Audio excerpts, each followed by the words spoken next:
Na kuna janga lingine la wanawake wenye kujua, wameshasoma, walipelekwa madrasa huko utotoni. Kuna wanawake wamehifadhi Qur'ani yote, kuna waliohifadhi juzuu nyingi, wengine wamefika mutawasita, kuna wanawake wamefika thanawi.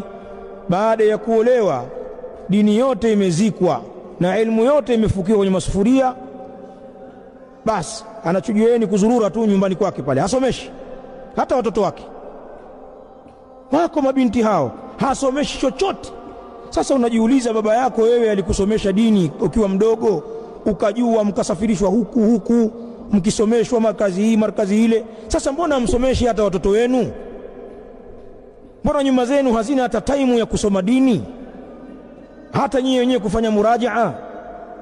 Juzuu za Qur'ani zimetoka, mwingine atakusoma hajui tena, amekuwa ni mama tu wa nyumbani, basi kubadilisha matenge tu, tenge hili tenge lile, basi. Maneno haya ni makali, lakini yachukueni hivyo hivyo. Wako wenye maarifa lakini hawatumii elimu zao. Watoto wetu wadogo wadogo wangeweza kupata maarifa kupitia mama zao ambao hawawezi kuja madrasa, au wale waliobanwa na skuli wanarudi nyumbani jioni magharibi saa 12, mngewasomesha basi, ingekuwa ni kheri. Sasa niambieni, wanawake wa sampuli hii, mnawezaje kuisaidia jamii?